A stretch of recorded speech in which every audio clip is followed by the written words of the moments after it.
Eagles fans everywhere, this is for you. He's at the 20. They should stop this one. What you got? Domination, snot bubbles. He throws, complete, touchdown. They've got him again. They've got him again. Sack Crumpler, what a throw, what a hit, what a catch. The defense is just way too much for the Cowboys. It's caught by Alshon Jeffrey for a touchdown. He pushes, touchdown. Jalen Hood, touchdown. A.J. Brown, a run. He's going to score. It's a touchdown by Nick Foles. The train is in the end zone. Touchdown. Torrey Smith in for the touchdown is Jefferson. Touchdown. Jalen Hurts.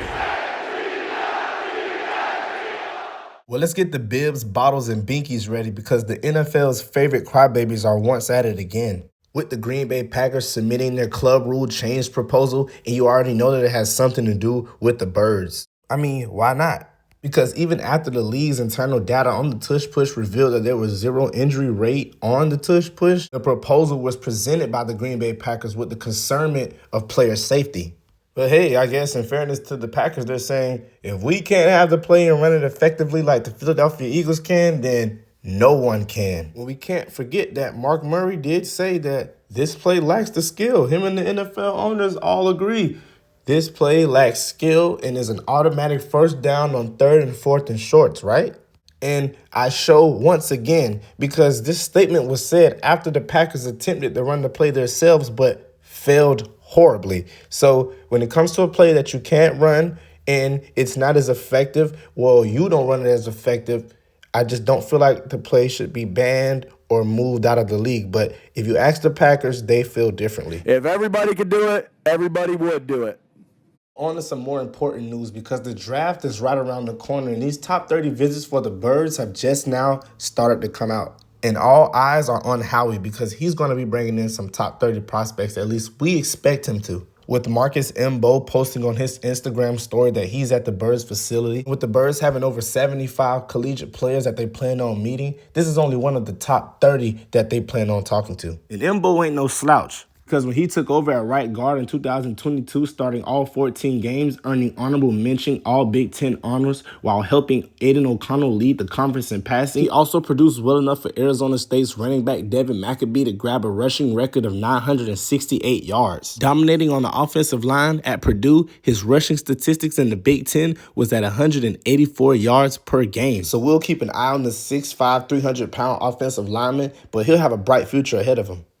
Now, his scouting report did have some negatives like lean, light build with an average arm length, sand, and mass, middling anchor, and lower body strength, resulting in getting knocked back on his heels when matched up against defensive tackles on down pins and stunt penetrators. But the positives came in right after, with very good hands with quick, potent strikes and a lethal snatch trap technique to win and collapse leaning defenders. Knows how to change up his angles and timing with his pass sets to manipulate space or rushers and keep them guessing. Into his fits quickly in the run game with popping his hands to deliver jolt, widen, and create a lane on kick-out blocks are positives that I think that he can bring with him to the draft and to the Birds. We're going to need that explosiveness, violence, and speed from Mbo that he brings, add more strength, bulk up in the offseason, but I think that he'll be a great pick. So another offensive lineman that the Birds have their eyes on and are talking to with their top 30 visits, and someone that we could probably potentially see be drafted by the Birds in the day 3 or day 4. And with the loss of Mekhi Becton to the LA Chargers, and we can't forget about Fred Johnson to the Jacksonville Jaguars, 4 guys out of the top 30 visits for the Birds were offensive linemen. With Anthony Belton, who's a top prospect in this year's draft from NC State and is projected to be a day 2 pick. His scouting report out of the draft combine was just what you wanted, way more positives than negatives, where it says that he can bang down, feed, and cave in the hips and ribs of his target on double teams, excels against bigger power rushers with his size, length, and strength, even finds work when he's uncovered with pocket-clearing pop-on contact, plays with physical and aggressive mentality, and has the size and power to generate knockdowns. But it also goes to speak about some of the negatives, where it says he only has marginal agility and lateral quickness with an upright playing style that leaves him late, leaning, and overextended against moves against the face. Also speaks about clunky footwork that causes his heels to click when expanding against his set points at high side rushes. But these are things I don't think will remain an issue once he becomes a pro. And even better, if he's able to come to the Birds facility, then that'll be some of the aspects of his game that Stoutland University will be able to work on. Next is Oregon's offensive tackle, Josh Connolly Jr., who allowed just only 1 sack in the 2024 season. And I gotta say, when it comes to talent, this would be the guy that I'm looking forward to Howie drafting. Because Connolly Jr. is an All-American 5-star offensive tackle from Oregon who only allowed 9 pressures last season. He had a good deal of workload on the jumbo packages in 2022 where he had 118 snaps. So yeah, like I said, I'm very interested in Josh Connolly as a top prospect coming out of the draft. I really hope that the Eagles can get him in a day 3 or day 4 pick. We'll see. Now, famous actor and Eagles superfan Morris Chestnut was on the Rich Eisen show today and showed his support for the Birds. And the everlasting debate was brought up about top 5 elite quarterbacks. Chestnut gave his opinion about if Jalen Hurts is an elite quarterback or a top 5 quarterback in the NFL. I'm an Eagles fan because for a long time California didn't have a team, but even beyond that, I just loved Wilbur Montgomery back in the day, and they used to wear cutoff mesh jerseys, and I loved the team. So I've been following the Eagles ever since. Wilbur Montgomery, right? Yeah, that's a great name. Yeah, oh yeah. It's not a bandwagon thing. It's not just this year after, of course they won the Super Bowl, but I go way back. I'm so bothered by everyone saying that Jalen Hurts isn't elite. Because he is elite. I'm not one of them, so you're aware. Right? No, yeah, I've seen your take. I just love everything about him. I love his journey. His journey is second to none, Morris. Right. I agree. His journey is second to none. That he gets basically introduced to the football fans of the United States of America as a kid who couldn't do it, had to get benched by Nick Saban, who obviously would know what to do because he's Nick Saban, right, of course. And then he winds up getting the gig back for a brief bit the next year from Tua. He stuck around and was professional enough to do it, and then goes to Oklahoma, winds up being a runner-up to Joe Burrow, drafted to Philadelphia as the second-round choice while Carson Wentz just got paid, and they're all wondering, why is he here? And even then, he doesn't get down. He gets the gig, then gets benched again in some national television last game of the season when the Eagles were out of it in a weird Peterson's last game. Everyone's wondering, what's going on behind the scenes, blaming him for something. And now he's a Super Bowl champ. After all of that, yes. Why do people say he's not elite? Great. Because he plays for the Eagles. Because I'm a Cowboys fan. Right. So but he is elite, though, right? Morris, you'll never get me to. Okay. You don't know what Chris, I've been through this year, Morris. Though I've been through it with Eagles fans. I've been riding the Eagles since midway through the year. So right, but see what I'm saying? I asked him if he was elite. He said he's been riding the Eagles. See, that's the thing. Yes. People think it's just because the team, but it's not. When you really look at it, just put it this way. Would you guys say Andy Reid's a pretty good coach, right? I can check that box. Yeah, you can check that box. Yes, Would you say possibly Hall of Fame coach? Not possibly. You can Yes, possibly best coach ever. Possibly, the metrics, he's in this conversation. He's in the conversation. Yeah. Defensive coordinator Steve Spagnuolo, right? Yes. Pretty good defensive coordinator, right? He is a guy that will get some Hall of Fame consideration. Hall of Fame consideration. So you mean to tell me that we have a Hall of Fame coach and a Hall of Fame defensive coordinator that literally spent a month trying to stop Jalen Hurts and still couldn't do it? Get what they you're were saying. trying to stop the Eagles. No, they're trying to stop. No.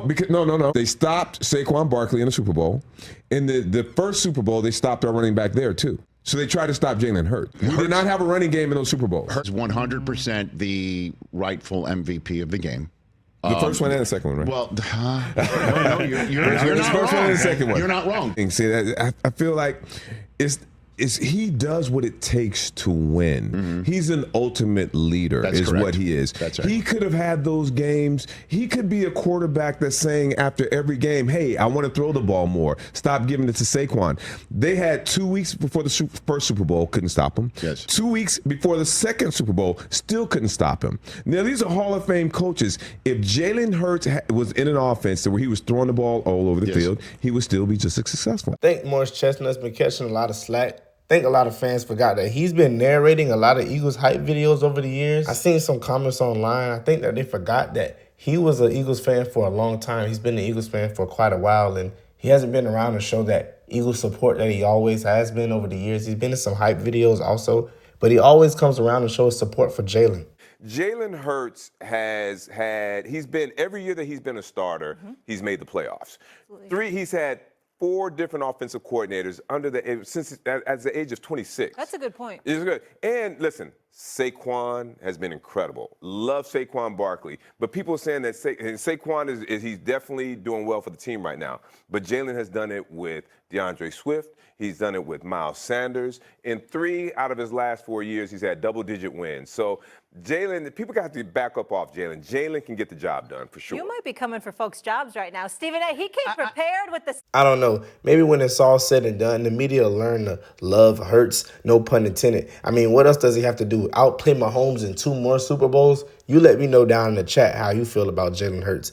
I mean, at this point, it's become a very polarizing conversation, debate, whatever you want to call it. And it was even cooler to hear Devontae Smith, unlike Darius Slay, give love to his quarterback. A lot to say about Jalen Hurts not being quote-unquote elite because he doesn't throw for 4,000 plus yards in seasons like Lamar Jackson or Joe Burrow, every time. who, you know, even though I love those guys, don't have a championship ring right now. All right. So what's your reaction to all of the Jalen Hurts talk, especially knowing him as long as you've had, about him being a quote-unquote elite quarterback? I mean, Slay said, you know, the big 4. For me, it's the big 5. And, you know, Jalen is in that 5. With the 4 that he named, and then I'm putting Jalen in there, you know. That, to me, that's the big 5. I don't think it's a big 4. I think it's a big 5, honestly. I mean, he got to be in there now. Yeah, for sure. He got something that at least 2 or 3 of those big 4 don't got. Yeah. Now, there hasn't been a lot of moves or news to give you guys or any big updates to give you guys with the Birds because it's a slow grind in the offseason and this tends to happen. But when there is any big news or updates, we'll be sure to give you guys it and cover it right here on the Eagle Centric. Until then, be sure to like, comment, and subscribe, most importantly, so we can get the channel to 2,000. Once we get the channel to 2,000, we can get you guys Eagles tickets, home or away. It's of your choice, of course. But until then, be blessed and go Birds. Be sure to go like and subscribe to Eagle Centric. Eagle Centric is where you get your 24/7 Eagle news. To all of my Eagle-centric Eagle fans out there, Eagle Centric, 24/7 Eagle news. Go follow on all platforms now. Eagle Centric. Go Birds, baby.